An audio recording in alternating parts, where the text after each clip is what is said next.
በየቀኑ ጠዋት የምትጠጡት አንድ ስኒ ቡና ህይወታችሁን እያደሰች ነው ወይስ ደግሞ በሚስጥር እድሜያችሁን እያሳጠረችው? ብዙዎቻችን ጠዋት ካልጋችን ለመነሳት ቀናችንን በንቃት ለመጀመር እናም አእምሯችን እንዲሰራ የምንመርጠው የመጀመሪያው ነገር ቡና ነው። ለእኛ ቡና መጠጥ ብቻ አይደለም፣ የዕለት ተዕለት ህይወታችን ነዳጅም ነው። ነገር ግን አሁን የምነግራችሁን እውነት ምናልባትም ማንም ነግሯችሁ አያውቅም። ከመኝታ ቤታችሁ ወጥታችሁ ወደ ቡና የምታደርጉት ያቺ የለመዳችኋት ጉዞ ሳታውቁት በቆዳችሁ ላይ መሸብሸብን እየጋበዘች የሰውነታችሁን የኃይል ደረጃ እያናጋችና በሴሉላር ደረጃ በፍጥነት እንድታረጁም እያደረገቻችሁ ሊሆን ይችላል። አዎ በትክክል ሰምታችኋል። ችግሩ ራሱ ቡና ውስጥ ስላለው የተፈጥሮ ንጥረ ነገር አይደለም። ቡናውማ እጅግ ጤናማ ነው። ችግሩ እናንተ ሳታስቡት በየቀኑ የምትደጋግሟቸው አሁን የምነግራችሁ 7 ስውር የቡና አጠቃቀም ልማዶች ላይ ነው። ነገር ግን አትፍሩ፣ ቡናን እንድታቆሙ አይደለም። ይልቁንስ ወጣትነትን ሳይቀማ ቆዳችሁ ሳይሸበሸብና እንቅልፋችሁ ሳይቃወስ ቡናን እንዴት ለጤናችሁ የወጣትነት መድኃኒት አድርጋችሁ መጠቀም እንደምትችሉ አስደናቂውን ሚስጥርን በደንብ እንመለከታለን። ከመጀመራችን በፊት እንኳን ወደ ቻናሌ በሰላም መጣችሁ። በሳይንስ የተደገፉ ቀላል የሆኑ የጤና ትምህርቶችን ከወደዳችሁ ላይክ እና ሰብስክራይብ ማድረጋችሁን እንዳትዘነጉ። ይህንን ቪዲዮ ሼር እያደረጋችሁም ለሌሎች አስተምሩ። ጥያቄያችሁን በኮመንት ላይ አስፍሩልኝ። ሰብስክራይብ ካደረጋችሁ በቀጥታ ወደ ሚስጥሩ እንግባ። 7 በሚስጥር በፍጥነት ያለ ጊዜው የሚያስረጃችሁን ቡናን ስትጠጡ የምትሰሩትን መጥፎ ልማዶችን ልንገራችሁ። አንደኛ፣ ጠዋት እንደተነሳችሁ መጀመሪያ ቡናን መጠጣት ነው። ብዙ ሰዎች ከእንቅልፋቸው ሲነሱ ሌላ ምንም ነገር ከማድረጋቸው በፊት ወዲያውኑ ወደ ቡና ያመራሉ። ይህ ተፈጥሯዊ ይመስላል፣ ደክሟችኋል፣ እናም ቡና ደግሞ ከእንቅልፍ እንድትነቁ ይረዳችኋል። ነገር ግን ሰውነታችሁ አስቀድሞ አብሮ የተሰራ የራሱ የመቀስቀሻ ስርዓት አለው። በማለዳ ንቁ እንድትሆኑ ለመርዳት ኮርቲሶል የተባለው የጭንቀት ሆርሞናችሁ በተፈጥሮ ይጨምራል። ከእንቅልፍ ከተነሳችሁ በኋላ ወዲያውኑ ቡናን መጠጣት ይህንን ተፈጥሯዊ ስርዓትን ሊያስተጓጉለው ይችላል። እናም ሰውነታችሁ በካፌን ላይ በከፍተኛ ሁኔታ እንዲደገፍም ሊያደርገው ይችላል። በጊዜ ሂደት ብዙ ሰዎች ወደ መደበኛ ስሜታቸው ለመመለስ ብቻ ትልቅ እናም ትላልቅ የቡና መጠኖችን ሲፈልጉ ያገኙታል። ይህ አዙሪት ጭንቀትን፣ ድንገተኛ የኃይል መውረድንናም ድካምን ሊጨምር ይችላል። እነዚህ ሁሉ በተለምዶ ከእርጅና ጋር የተያያዙ ነገሮች ናቸው። የተሻለው ልማድ ታዲያ የመጀመሪያውን ስኒ ቡና ከመጠጣታችሁ በፊት ከእንቅልፋችሁ ከተነሳችሁ በኋላ ከ60 እስከ 90 ደቂቃዎች ጠብቁ። ቀናችሁን በውሃ፣ በአጭር የእግር ጉዞ፣ በአካል ብቃት እንቅስቃሴ ወይም በስፖርት ወይም በቁርስ ጀምሩ። ሁለተኛው ትልቅ ስህተት ደግሞ ብዙ ስኳርን በቡናችሁ ላይ መጨመር ነው። ቡና ራሱ ምንም ያክል ስኳርን አልያዝም። ችግሩ ብዙውን ጊዜ የሚመጣው ሰዎች በእሱ ላይ ከሚጨምሩት ነገር ነው። ጣዕም ያላቸው ሲረፖች ወይም ጣፋጭ ፈሳሾች፣ ጣፋጭ ክሬሞችናም በርካታ የሾርባ ማንኪያ ስኳሮች ቀለል ያለውን ቡና ወደ ጣፋጭ ምግብ ሊቀይሩትም ይችላሉ። ከመጠን በላይ ስኳር ግላይኬሽን ለሚባል ሂደት አስተዋጽኦ ያደርጋል። ግላይኬሽን የሚከሰተው የስኳር ሞለኪውሎች እንደ ኮላጅን እናም ኤላስቲን ካሉ ፕሮቲኖች ጋር ሲያያዙ ነው። እነዚህ ቆዳችሁ ጠንካራ እናም ወጣት ሆኖ እንዲቆይ የሚያደርጉ ዋና ዋና ንጥረ ነገሮች ናቸው። በጊዜ ሂደት ይህ ሂደት ለቆዳ መሸብሸብ፣ ለቆዳ መላላትናም የቆዳ የመለጠጥ ባህሪን ለማጣት አስተዋጽኦ ያደርጋል።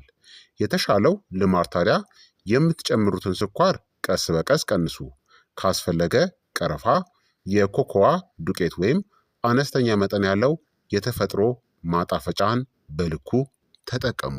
ከቻላችሁ ግን እንደዚሁ ንጹህ ጥቁር ቡናን ተጠቀሙ። ሶስተኛ በቀናችሁ ላይ ዘግይታችሁ ቡናን መጠጣት ነው። ይህ ትልቁ ስህተት ነው። ብዙ ሰዎች ከሰዓት በኋላ በ10 ሰዓት፣ በ12 ሰዓት ወይም ከእራት በኋላ እንኳን ቡና ጠጥተው አሁንም በጥሩ ሁኔታ መተኛት እንደሚችሉ ያምናሉ። ነገር ግን ካፌን በሰውነታችሁ ውስጥ ለብዙ ሰዓታት ሊቆይ ይችላል። በቀላሉ ብተኙም እንኳን ካፌን እናንተ ሳታውቁት የእንቅልፍ ጥራትን ሊቀንሰው ይችላል። ደካማ ወይም ያልተስተካከለ እንቅልፍ እርጅናን ከሚያፋጥኑ ትልልቅ ነገሮች ውስጥ አንዱ ነው። በእንቅልፍ ወቅት ሰውነታችን ህዋሳትን ይጠግናል፣ ሆርሞኖችን ያመጣጥናል፣ ትውስታንም ይደግፋል። እናም ለጤናማ እርጅና አስፈላጊ የሆኑ የእድገት ሆርሞኖችንም ያመርታል። ደካማ እንቅልፍ ከነዚህ ጋር ተያይዟል። ለበለጠ የቆዳ መሸብሸብ፣ ለሰውነት ብግነት ወይም ኢንፍላሜሽን መጨመር፣ ለበሽታ መከላከል አቅም መዳከም፣ ለክብደት መጨመርና ለኃይል መቀነስ። የተሻለው ልማድ ከመተኛታችሁ በፊት ቢያንስ ከ8 ሰዓታት በፊት ካፌንን አስወግዱ። ለካፌን ስሜታዊ ከሆናችሁ ከዚያ ቀደም ብላችሁ አቁሙ።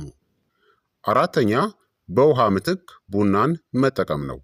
ቡና ለፈሳሽ ፍጆታ አስተዋጽኦን ያደርጋል፣ ነገር ግን ውሃን ሙሉ በሙሉ መተካት የለበትም። ብዙ ቡና ወዳዶች በየቀኑ በርካታ ሲኒዎችን ይጠጣሉ፣ ነገር ግን አንድ ብርጭቆ ውሃ እንኳን ነክተው አያውቁም። ስር የሰደደ የውሃ እጥረት በሁሉም የሰውነት ክፍሎች ላይ ተጽዕኖን ሊያሳድር ይችላል። የተለመዱ ምልክቶችም የቆዳ መድረቅ፣ ራስ ምታት፣ ድካም፣ ደካማ ትኩረት፣ የአካል ብቃት አፈጻጸም መቀነስ። ሰውነታችሁ ውሃን ሲያጣ ቆዳችሁ ያነሰ የፋፋ እናም የበለጠ ያረጀ ሊመስል ይችላል።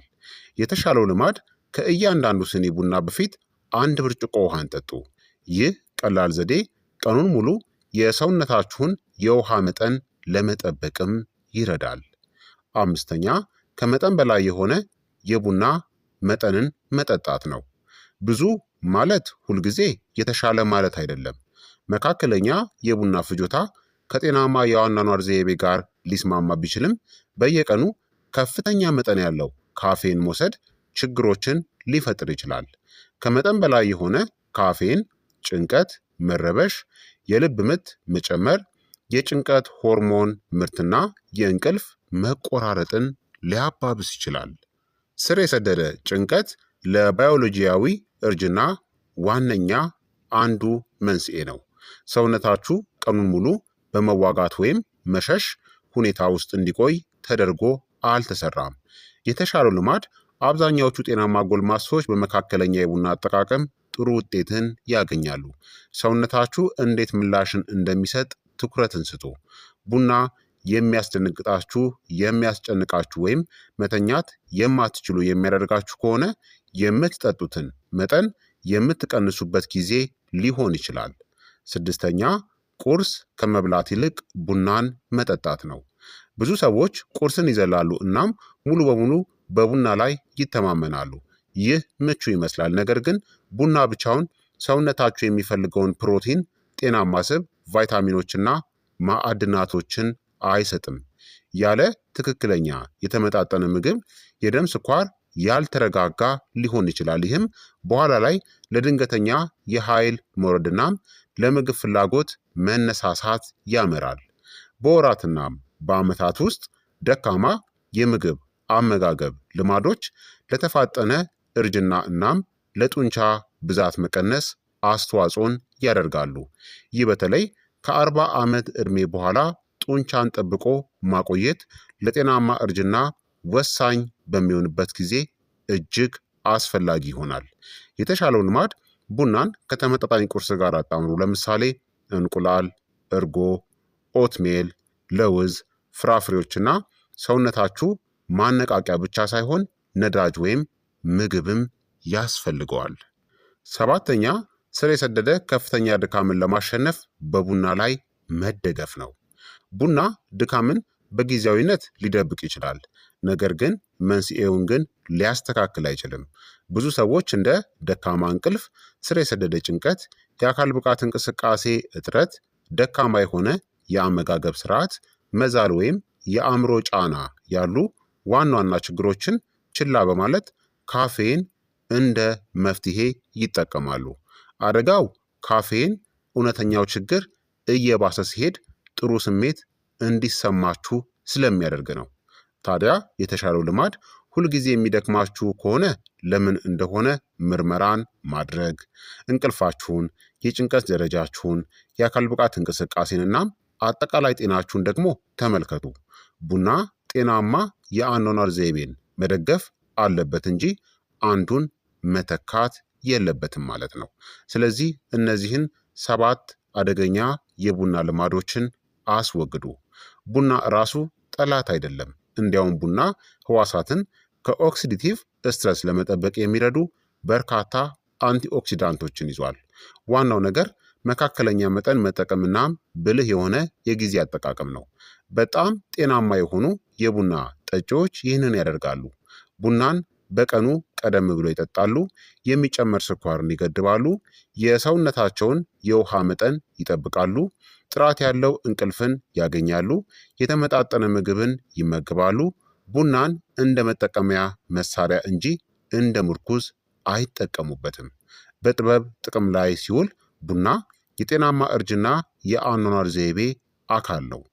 ታዲያ ይህን ቪዲዮ ከወደዳችሁትናም ከተማራችሁበት ለተጨማሪ የጤና ትምህርት እናም የረጅም ጊዜ ወይም የረጅም ዕድሜ ምክሮች ላይክ እና ሰብስክራይብ ማድረጋችሁን በፍጹም እንዳትዘነጉ።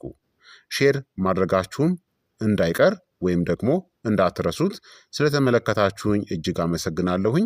የዛሬው የጤና ትምህርት እንግዲህ ይህንን ይመስል ነበረ። በቀጣይ የጤና ትምህርት እስከምንገናኝ እኔንም እናንተንም ቸር ያቆየን። መልካም ጊዜ፣ መልካም ቆይታ።